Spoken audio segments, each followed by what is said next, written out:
আসসালামু আলাইকুম। Channel I সংবাদে সবাইকে আমন্ত্রণ জানাচ্ছি আমি আল আভি জাহান।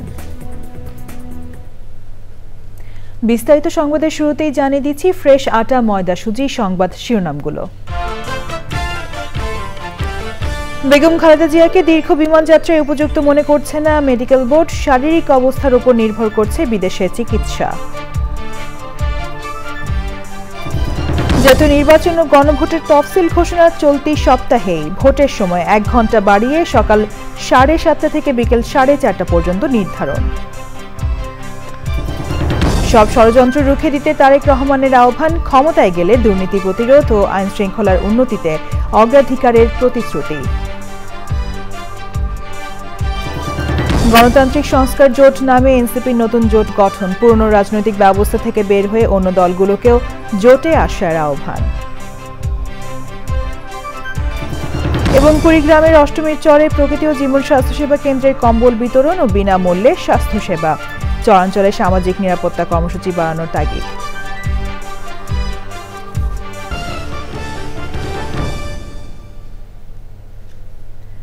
সংবাদ শিরোনামগুলো জানাছিলাম। এখনকার এই সংবাদ আয়োজন একই সঙ্গে চ্যানেল আই এর ইউটিউব চ্যানেলে এবং চ্যানেল আই এর ওটিটি প্ল্যাটফর্ম আই স্ক্রিনে লাইভ স্ট্রিম হচ্ছে। এবার বিস্তারিত।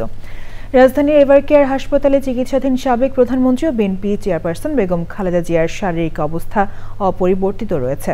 তার শারীরিক পরিস্থিতি ও চিকিৎসা বিষয়ে আপডেট জানতে যাচ্ছি পরাগ আজিমের কাছে। তিনি এভারকেয়ার হাসপাতালের সামনে আছেন। পরাগ, খালেদা জিয়ার অবস্থা ও চিকিৎসা কার্যক্রম সহ সার্বিক বিষয় নিয়ে আমাদের জানাবেন।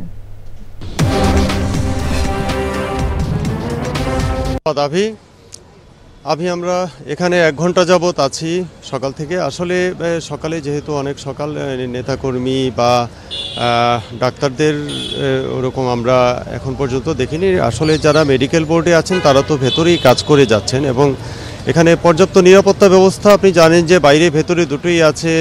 ভেতরে এসএসএফ এবং বাইরে পুলিশ বিজিবি বেষ্টিত একটি নিরাপত্তা ব্যবস্থার মধ্যেই চিকিৎসা হচ্ছে। চিকিৎসা প্রসঙ্গে যদি আসি, আসলে গতকাল এবং পরশু এই 2 দিন বেগম খালেদা জিয়ার বেশ কিছু পরীক্ষা নিরীক্ষা হয়েছে বলে একটি সূত্র জানিয়েছে এবং তাতে দেখা গিয়েছে যে ওনার কিডনি এবং ফুসফুসের অবস্থার কিছুটা উন্নতি আছে, তবে ওনার অন্য সমস্যাও রয়েছে, যেরকম হার্টের সমস্যা আছে, ডায়াবেটিস রয়েছে। সব কিছু মিলিয়ে ওনার যে আসলে যে শারীরিক যে জটিলতা সেটি কিন্তু পুরোপুরি কাটেনি। বিদেশে নিয়ে যাওয়ার কথা বলা হচ্ছে, এটা কয়েকদিন ধরেই কিন্তু বলা হচ্ছে যে শুক্রবারে প্রথমে সিদ্ধান্ত ছিল যে শুক্রবার সকালে নেওয়া হবে, তারপরে সেটি 7ই ডিসেম্বর করা হয় এবং পরে আবার এই ওনার অবস্থার শারীরিক অবস্থার পরিপ্রেক্ষিতে আবার কিন্তু 9ই ডিসেম্বরও একটি কথা রয়েছে বিদেশে নিয়ে যাওয়ার। তবে সেটিও সম্ভব হবে কি না সেটি কিন্তু আসলে নির্ভর করবে বেগম খালেদা জিয়ার যে শারীরিক সমস্যাগুলো রয়েছে। আমি যেটি বলেছি যে ওনার ডায়াবেটিস, কিডনি, হার্ট এবং ফুসফুসের জটিলতা রয়েছে, একটির সাথে একটি সম্পর্কিত এবং প্রত্যেকটি বিষয়ে চিকিৎসা যে দেয়া হচ্ছে খুব নিবিড় পর্যবেক্ষণে রেখেই চিকিৎসা দেয়া হচ্ছে মেডিকেল বোর্ডের তত্ত্বাবধানে। এই বিষয়গুলো যখন প্রত্যেকটি বিষয় যখন আসলে স্থিতিশীলতায় আসবে, তার মেডিকেল বোর্ডের সদস্যরা আসলে বিভিন্ন সূত্র থেকে আমরা জানতে পেরেছি যে অবস্থা সংকট আসলে এখনও কিন্তু পুরোপুরি কাটেনি এবং অবস্থাও পুরোপুরি স্থিতিশীল নয় বলেই তারা জানাচ্ছেন। যখন ওনার শারীরিক অবস্থা পুরোপুরি স্থিতিশীল হবে বিদেশে নিয়ে যাওয়ার মতো, তখনই আর আসলে তারা পরামর্শ দেবেন হয়তো যে বিদেশে নিয়ে যাওয়ার জন্য, এবং তখনই উন্নত চিকিৎসার জন্য বেগম খালেদা জিয়াকে হয়তো লন্ডনে নিয়ে যাওয়া হবে। এই ছিল আমার কাছে এখান থেকে আসলে সর্বশেষ তথ্য। পরাগ আজিম, ধন্যবাদ আপনাকে। রাজধানীর এভারকেয়ার হাসপাতালে বাংলাদেশের পাশাপাশি বিভিন্ন দেশের চিকিৎসকদের সমন্বয় মেডিকেল বোর্ডের তত্ত্বাবধানে সিসিইউতে নিবিড় পর্যবেক্ষণে আছেন বেগম খালেদা জিয়া। হাসপাতালের বাইরে রোববার রাতেও অপেক্ষা করেছেন নেতাকর্মীরা। যাযাবর মিন্টু রিপোর্ট। 23 নভেম্বর থেকে রাজধানীর এভারকেয়ার হাসপাতালে চিকিৎসাধীন আছেন বেগম খালেদা জিয়া। ইতিমধ্যে তার চিকিৎসায় গঠিত মেডিকেল বোর্ডে যুক্ত হয়েছেন লন্ডন ও চীন থেকে আসা চিকিৎসক দল। উন্নত চিকিৎসার জন্য তাকে লন্ডনে নেওয়ার কথা থাকলেও শারীরিক অবস্থা বিবেচনায় এ বিষয়ে এখনও মত দেয়নি মেডিকেল বোর্ড। দলীয় সূত্র জানায়, গ্রিন সিগন্যাল পেলেই তাঁকে নেওয়ার জন্য কাতার সরকারের দেয় এয়ার অ্যাম্বুলেন্স ঢাকায় অবতরণ করবে। বেশ কিছু নেতাকর্মীকে দেখা গেছে এভারকেয়ার হাসপাতালের আশেপাশে। প্রিয় নেত্রীর সবশেষ অবস্থা জানতে ছুটে এসেছেন তারা। আসলে দেশনেত্রী বেগম খালেদা জিয়ার অসুস্থতা আমাদের বাংলাদেশের জন্য এবং আমাদের দল বিএনপির জন্য এক বিরাট অপূরণীয় একটা সংকটের সময়, যেটা থেকে একমাত্র ওনার উত্তরণেই, ওনার সুস্থতাই একমাত্র এটা থেকে আমাদেরকে উত্তরণ করতে পারে বলে এটা আমরা বিশ্বাস করি। আসলে মনটা বারবার মানতেছিল না। আমি কয়েকদিন আগেও এসে দেখে গেছি, মনে হচ্ছিল এই বাংলাদেশটা এখানে শুয়ে আছে। আমরা বাহিরে কর্মীরা ওনার অপেক্ষায় কখন উনি সুস্থ হবেন। দলের পক্ষ থেকে দেশবাসীর কাছে বেগম খালেদা জিয়ার জন্য দোয়া কামনা করা হয়েছে। যাযাবর মিন্টু, চ্যানেল আই, ঢাকা। যাচ্ছি জাতীয় সংসদ নির্বাচন 2026 প্রসঙ্গে।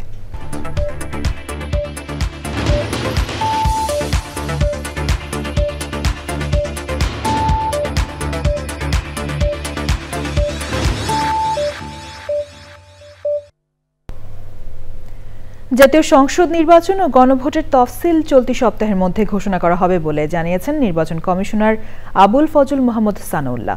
ভোটের সময় 1 ঘণ্টা বাড়িয়ে সকাল 7:30 থেকে বিকেল 4:30 পর্যন্ত নির্ধারণ করা হয়েছে। ব্যালট সহ ভোটের যাবতীয় সামগ্রী কেন্দ্রে নির্বাচনের আগে রাতে পৌঁছানোর সিদ্ধান্ত নিয়েছে ইসি। নিবন্ধিত সব দলই নির্বাচনে অংশ নিতে পারবে বলে জানিয়েছে নির্বাচন কমিশন। নাজিব বেগের রিপোর্ট। ফেব্রুয়ারির প্রথমার্ধে জাতীয় সংসদ নির্বাচন আয়োজনে অনেকাংশের প্রস্তুতি সেরেছে নির্বাচন কমিশন। একই দিনে গণভোট করার প্রস্তুতিও নিচ্ছে ইসি। নির্বাচন ভবনে প্রায় 5 ঘণ্টার কমিশন সভা শেষে জানানো হয় সংসদ নির্বাচন ও গণভোটের তফসিল নিয়ে। আচরণবিধি প্রতিপালনে তফসিল ঘোষণার দিন থেকে প্রতিটি উপজেলায় 2 জন করে ম্যাজিস্ট্রেট থাকবেন। সংখ্যা বাড়ানো হবে ভোটের আগে। তফসিল ঘোষণার পর পোস্টার সরাতে সময় দেওয়া হবে 48 ঘণ্টা। এই সপ্তাহের মধ্যেই কোনো এক সময় আমরা তফসিল ঘোষণা করব। নির্বাচন সামগ্রী আগের মতো আগের রাতেই সকল কেন্দ্রে পৌঁছে যাবে, ব্যালট পেপার সহ। আমরা যেদিন তফসিল ঘোষণা করব সাথে সাথে 48 ঘণ্টা সময় দিয়ে সব ধরনের প্রচার প্রচারণা যেগুলো রাজনৈতিক দলগুলো ইতোমধ্যে করেছেন এবং ঝুলিয়েছেন এগুলো সরাতে হবে। নির্বাচনে প্রিজাইডিং, সহকারী প্রিজাইডিং এবং পোলিং অফিসার হিসেবে দায়িত্ব পালন করবেন সরকারি, আধা সরকারি, স্বায়ত্তশাসিত প্রতিষ্ঠান এবং সরকারি ব্যাংকের কর্মকর্তারা। তবে আপাতত রাখা হয়নি বেসরকারি ব্যাংকের কর্মকর্তাদের। বাড়ানো হয়েছে ভোটের সময়ও। ভোট শুরু হবে সকাল 7:30টায় এবং চলবে বিকাল 4:30 পর্যন্ত।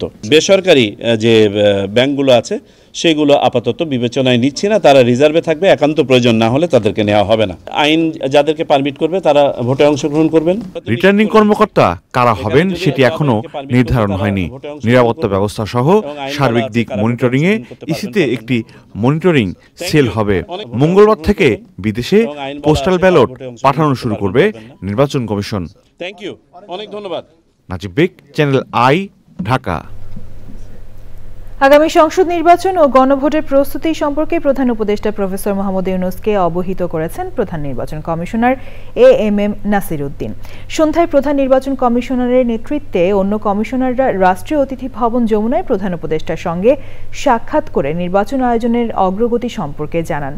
বৈঠকে নির্বাচন কমিশনার আব্দুর রহমান এল মাসুদ, তাহমিদ আহমদ, মোহাম্মদ আনোয়ারুল ইসলাম সরকার, অবসরপ্রাপ্ত ব্রিগেডিয়ার জেনারেল আবুল ফজল মোহাম্মদ সানাউল্লাহ এবং নির্বাচন কমিশন সচিব আক্তার আহমেদ উপস্থিত ছিলেন। বৈঠকে সিইসি জানান, নির্বাচন আয়োজনে সব ধরনের প্রস্তুতি সঠিক ও সুন্দরভাবে এগুচ্ছে। ফেব্রুয়ারির প্রথমার্ধে জাতীয় নির্বাচন ও একই দিনে গণভোট আয়োজনের জন্য কমিশন পুরোপুরি প্রস্তুত। প্রধান উপদেষ্টা বলেন, জাতিকে একটি সুন্দর নির্বাচন দিতে অন্তর্বর্তী সরকার প্রতিশ্রুতিবদ্ধ। বিএনপি ভারপ্রাপ্ত চেয়ারম্যান তারেক রহমান বলেছেন, সামনে কঠিন সময় আসছে, জনগণকে নিয়ে সব ষড়যন্ত্র রুখে দিতে হবে। বিজয়ের মাসে দেশ গড়ার পরিকল্পনা শীর্ষক কর্মসূচিতে তারেক রহমান আরও বলেন, একমাত্র গণতন্ত্রই পারবে সব অপতৎপরতা ঠেকিয়ে দিতে। তিনি বলেন, বিএনপি সরকারে গেলে দুর্নীতি ও আইন শৃঙ্খলার লাগাম টেনে ধরাই হবে মূল কাজ। বিস্তারিত জাকিয়া আক্তারের রিপোর্টে। বিজয়ের মাসে বিএনপির দেশ গড়ার পরিকল্পনা কর্মসূচি। 7 দিনের কর্মসূচির প্রথম দিনে রাজধানীর কৃষিবিদ ইনস্টিটিউট মিলনায়তনে ছাত্রদলের আয়োজন। সকালে কর্মসূচির উদ্বোধন করেন দলের মহাসচিব মির্জা ফখরুল ইসলাম আলমগীর। নতুন বাংলাদেশে 1.5 বছরে 1 কোটি লোকের কাজের কর্মসংস্থানের ঘোষণা দেন তিনি। বাংলাদেশে 18 মাসে 1 কোটি কর্মসংস্থানের ব্যবস্থা করবেন। বাংলাদেশের যা কিছু ভালো সেটা যেমন অতীতে বিএনপি করেছে, আবার নতুন বাংলাদেশ গড়ে তোলার ব্যাপারে বিএনপি সেই নতুন চিন্তা ভাবনা জনগণের সামনে নিয়ে আসছে। বিকেলে ভার্চুয়ালি যুক্ত হয়ে বিএনপির ভারপ্রাপ্ত চেয়ারম্যান তারেক রহমান বলেন, গত 16 বছরে স্বৈরাচার দেশ ধ্বংস করেছে। দুর্নীতি ও আইন শৃঙ্খলার লাগাম টেনে ধরলেই দেশের মানুষের ভাগ্যের পরিবর্তন ঘটবে। যে কোনো মূল্যে দুর্নীতির লাগাম টেনে ধরতে হবে, যে কোনো মূল্যে আইন শৃঙ্খলা পরিস্থিতির লাগাম টেনে ধরতে হবে। স্বৈরাচার এই দেশের প্রত্যেকটি ক্ষেত্রকে কিভাবে ধ্বংস করে দিয়ে গিয়েছে এটি আমরা জীবনের পরতে পরতে অনুভব করতে পারি। এর ভুক্তভোগী কিন্তু এই দেশের মানুষ। বাংলাদেশের জনপ্রিয় রাজনৈতিক দল হিসাবে বিএনপির দায়িত্ব হচ্ছে দেশকে সঠিকভাবে পরিচালনা করা। বিএনপির নামে অপপ্রচার চলছে উল্লেখ করে সতর্ক থেকে নেতাকর্মীদের সোচ্চার হওয়ার আহ্বান জানান তারেক রহমান। যে আমাদের সামনের সময়গুলো কিন্তু খুব ভালো নয়, সামনে অনেক কঠিন সময়ে অপেক্ষা করছে আমাদের জন্য। বিভিন্নভাবে বিভিন্ন রকম ষড়যন্ত্র বিভিন্ন জায়গায় হচ্ছে। এই ষড়যন্ত্র রুখে দিতে পারে এই দেশের জনগণ, এবং এই ষড়যন্ত্র জনগণকে নিয়ে সাথে রুখে দিতে পারে বিএনপি, বাংলাদেশ জাতীয়তাবাদী দল। দেশ গড়ার পরিকল্পনা কর্মসূচির আহ্বায়ক দলের সিনিয়র যুগ্ম মহাসচিব Ruhul Kabir Rizvi. Zakia Akter, channel I, Dhaka. NCP, AB party ও রাষ্ট্র সংস্কার আন্দোলন এই 3 দলের নেতৃত্বে গণতান্ত্রিক সংস্কার জোট গঠিত হয়েছে। এনসিপির আহ্বায়ক নাহিদ ইসলাম বলেছেন, পুরনো রাজনৈতিক ব্যবস্থা থেকে বের হয়ে এক ব্যালটে ভোট করতেই এই জোট হয়েছে। তাফহিমুল ইসলামের রিপোর্টে বিস্তারিত। তফসিল ঘোষণার আগে জমে উঠেছে রাজনীতির মাঠ। জামায়াতে ইসলামী, বিএনপি সহ বেশ কয়েকটি দলের সঙ্গে এনসিপির জোট গঠনের জল্পনা কল্পনা থাকলেও তা হয়নি। ঢাকা রিপোর্টার্স ইউনিটিতে সংবাদ সম্মেলনে নতুন জোট গঠনের ঘোষণা দেন এনসিপির আহ্বায়ক নাহিদ ইসলাম। গণতান্ত্রিক সংস্কার জোট নামে রাজনৈতিক ও নির্বাচনী ঐক্য জোটে থাকছে এনসিপি, এবি পার্টি এবং রাষ্ট্র সংস্কার আন্দোলন। পুরনো ব্যবস্থা থেকে বের হয়ে নতুন রাজনৈতিক সূচনা যারা করতে চান তাদের এই জোটে আসার আহ্বান জানানো হয়। হাতে হাত মিলিয়ে আপনাদের সামনে এসে দাঁড়িয়েছি এবং এখান থেকে আমরা আহ্বান করছি সকলকে, যারা এই নতুন রাজনীতির সূচনা করতে চান। ৭১-এর যে আকাঙ্ক্ষা ২৪ পর্যন্ত বাস্তবায়ন হয় নাই, ২৬-এর পরে সেই আকাঙ্ক্ষাকে আমরা বাস্তবায়ন করব। আগামী নির্বাচনে এক মার্কায় ভোট করবে এই জোট, জানান নাহিদ ইসলাম। আর অনেকগুলো রাজনৈতিক শক্তির সাথে আমাদের আলোচনা চলমান রয়েছে। আমরা চাই যে জুলাইয়ের শক্তিগুলা যারা পরিবর্তনের পক্ষে আছে, যারা পুরাতন রাজনীতির পথে যেতে চায় না, তারা আমরা ঐক্যবদ্ধ থাকব এবং এই নির্বাচনে আমরা একসাথে এক মার্কায় আমরা অংশগ্রহণ করব, এই প্রত্যাশা আমরা রাখছি। তারুণ্যের উত্থান ঘটেছে জানিয়ে নাহিদ বলেন, পুরনো দলগুলোর সাথে সংস্কার প্রক্রিয়া যাওয়া তাদের ভুল ছিল। যে আমাদের উচিত ছিল এই ঐক্য প্রক্রিয়াটা আরো আগেই হওয়ার। এটা আমাদের দুর্ভাগ্য ছিল, আমাদের সীমাবদ্ধতা ছিল যে আমরা ঐক্যবদ্ধ হতে পারি নাই। আমরা পুরাতন পন্থী দলগুলোর সাথে নানা সমঝোতা করে সংস্কার প্রক্রিয়া বাস্তবায়ন করার চেষ্টা করেছিলাম। এটা আমাদের অন্যতম একটা ভুল ছিল। 3 দল নিয়ে এই জোটের যাত্রা শুরু হলেও ভবিষ্যতে আরো দল অন্তর্ভুক্ত হবে বলে আশা তাদের। তাফহিমুল ইসলাম, চ্যানেল আই, ঢাকা। এবার অন্যান্য সংবাদ। কাগজে কলমে পৌষ না এলেও তীব্র শীতে স্থবিরতা নেমেছে উত্তরের জনপদে। শীতের সাথে পাল্লা দিয়ে বেড়েছে রোগশোক ও জনদুর্ভোগ। কুড়িগ্রামের সুবিধা বঞ্চিত প্রান্তিক জনপদ অষ্টমীর চরে স্বস্তি ও উষ্ণতার বার্তা দিতে বিনামূল্যে স্বাস্থ্যসেবা ও কম্বল বিতরণ করেছে প্রকৃতি ও জীবন স্বাস্থ্যসেবা কেন্দ্র। এমন উদ্যোগে সাধুবাদ জানানোর পাশাপাশি চরাঞ্চলে সামাজিক নিরাপত্তা কর্মসূচির তাগিদ বিশিষ্টজনদের। আব্দুল করিমের ভিডিওচিত্রে মোশাহিদ রনির রিপোর্ট।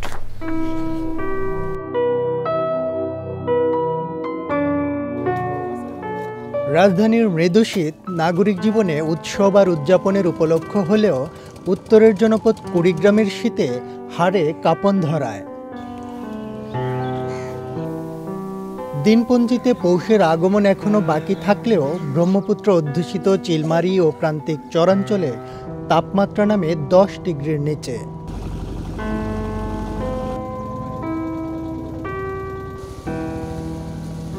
নদী পেরিয়ে বিচ্ছিন্ন জনপদ অষ্টমীর চর। দারিদ্রতা, প্রাকৃতিক দুর্যোগ আর জলবায়ু পরিবর্তনের কষাঘাতে জর্জরিত এখানকার জীবন জীবিকা। জেঁকে বসা শীতে দুর্ভোগের পাশাপাশি বেড়েছে শীতজনিত রোগের প্রাদুর্ভাব। সুবিধাবঞ্চিত জনপদে স্বস্তি ফেরাতে প্রকৃতি ও জীবন স্বাস্থ্যসেবা কেন্দ্রের বিনামূল্য চিকিৎসা ও ওষুধ প্রদানের পাশাপাশি কম্বল বিতরণ করা হয়েছে। এসে ওষুধ পানি দিছে, কম্বল দিছে, আমরা নিচে শান্তি হয়েছি, তারপরে আল্লাহ জানি শান্তি করে। কম্বল পাইছি, যার দিন আমরা খুশি হয়েছি, যে দিছে তার জন্য আল্লাহ আরো দিবার দেয়। দোয়া করি আপনারা আল্লাহ বাঁচা রাখুক। শহরের মধ্যে ওষুধ পানির খুব পাওয়া জোগাড়, কম্বল টম্বল পাইছি, ওষুধ পাইছি, শীত বস্ত্র এবং ওষুধ পেয়েছি, এতে আমরা খুবই অত্যন্ত খুশি, খুবই সন্তুষ্ট হয়েছি।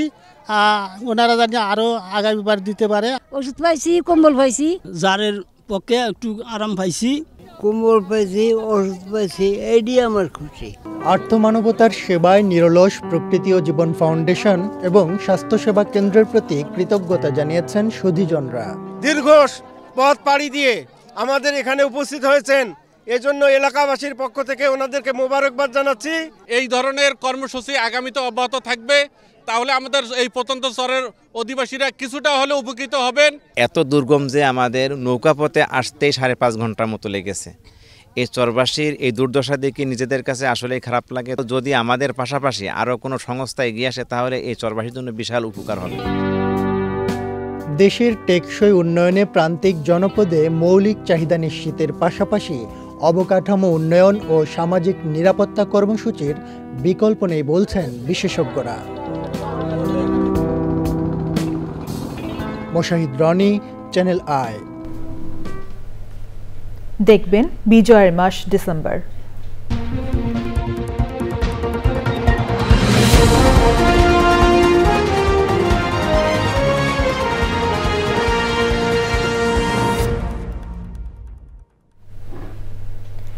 মুক্তিযুদ্ধে অবিস্মরণীয় ভূমিকা রেখেছে সশস্ত্র বাহিনী।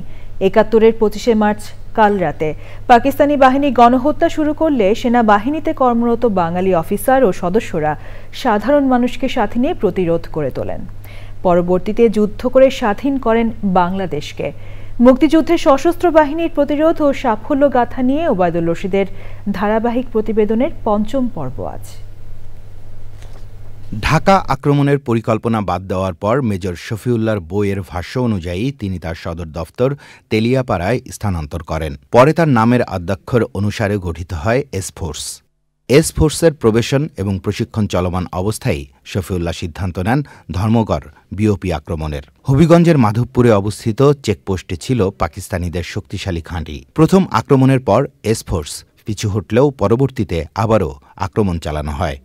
ধর্মগড় আক্রমণের অভিজ্ঞতা থেকে প্রশিক্ষণে মনোযোগী হয়ে ১৯ নভেম্বর ভোরে ব্রাহ্মণবাড়িয়ার মুকুন্দপুরে অভিযান পরিচালনা করে এসফোর্স। পাকিস্তানি হানাদার বাহিনী এবং রাজাকাররা মিলে ঘাঁটিটিকে প্রায় দুর্ভেদ্য করে তুলেছিল। এসফোর্সের আক্রমণে পরাস্ত পাকিস্তানি ও রাজাকারদের সাহায্য করতে সহায়তা পাঠানোর চেষ্টা চলে। হানাদারদের সে প্রচেষ্টাও ব্যর্থ করে দেয় এসফোর্স। সন্ধ্যা পর্যন্ত চলা যুদ্ধে হার মানতে বাধ্য হয় হানাদার আর রাজাকাররা, যার বিস্তারিত বর্ণনা রয়েছে মুক্তিযুদ্ধে বাংলাদেশ বইয়ে। ততদিনে বাঙালিদের বিজয়ের সুবাতাস বইছে চারিদিকে। পাকিস্তানিদের শক্তিশালী ঘাঁটি ছিল আখাউড়া। পূর্ব পরিকল্পনা অনুযায়ী ১ ডিসেম্বর রাত ১টায় আখাউড়া আক্রমণ করে এসফোর্স। টানা চলতে থাকা যুদ্ধে ৫ ডিসেম্বর হার মানতে বাধ্য হয় পাকিস্তানি বাহিনী। আত্মসমর্পণ করে হানাদার ও রাজাকাররা। Obaidul Rashid, channel I, Dhaka. সংযুক্ত আরব আমিরাতে অবিশ্বাস্য ভাগ্যের দেখা পেলেন বাংলাদেশি কাঠমিস্ত্রি মোহাম্মদ মহিন। আজ মানে কাজ করা এই তরুণ প্রথমবার বিগ টিকেটে অংশ নিয়ে জিতে নিয়েছেন ২.৫ লাখ দিরহাম, যা বাংলাদেশি টাকায় ৮৩ লাখ টাকার বেশি। আবুধাবি ইয়াস মারিনা সার্কিটে বিগ টিকেটের বিশেষ ফর্মুলা 1 ড্রাইভার পিক খেলায় অংশ নেন মহিন। ৩০ বছর বয়সী মহিন জানিয়েছেন তিনি এই অর্থ ভাগ করে নেবেন তার পরিবারের ৭২ সদস্যের সঙ্গে। মাদারীপুরের মাঠে মাঠে চলছে আমন ধান কাটার মহোৎসব। আবহাওয়া অনুকূল এবং কৃষি বিভাগের সঠিক পরামর্শে ফলন ভালো হওয়ায় কৃষকও খুশি। জেলার ৫টি উপজেলার বিভিন্ন এলাকার মাঠ জুড়ে ধান কাটা এবং মাড়াইয়ের কাজ চলছে। পানি কমার সাথে সাথে সুরমা নদীর তীব্র ভাঙনে কবলে সুনামগঞ্জের জামালগঞ্জ এলাকা। নদীর অন্তত ৫০টি পয়েন্টে প্রায় ৮ কিলোমিটার জুড়ে চলছে ভাঙন তাণ্ডব। ঝুঁকিতে রয়েছে হাটবাজার, আবাসিক এলাকা ও ফসলি জমি। বালু সংকটে আটকে আছে ভাঙন রোধে পানি উন্নয়ন বোর্ডের নেওয়া প্রকল্পের কাজ।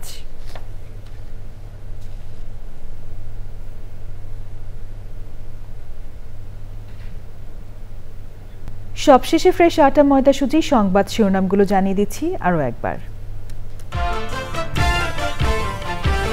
বেগম খালেদা জিয়াকে দীর্ঘ বিমান যাত্রী উপযুক্ত মনে করছে না মেডিকেল বোর্ড, শারীরিক অবস্থার উপর নির্ভর করছে বিদেশে চিকিৎসা।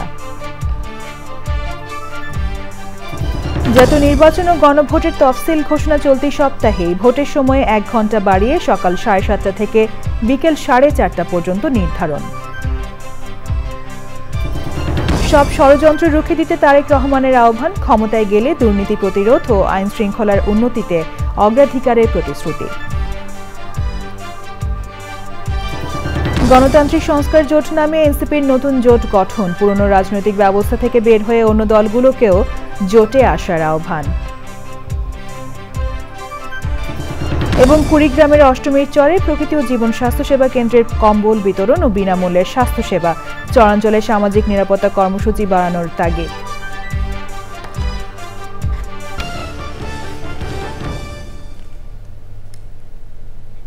চ্যানেল আই এর সর্বশেষ সংবাদ জানতে ভিজিট করুন channelionline.com এ। যুক্ত থাকুন আমাদের সোশ্যাল মিডিয়া প্ল্যাটফর্মগুলোর সাথে। পরবর্তী শীর্ষ খবর দেখার আমন্ত্রণ জানিয়ে শেষ করছি। সাথে থাকার জন্য ধন্যবাদ সবাইকে।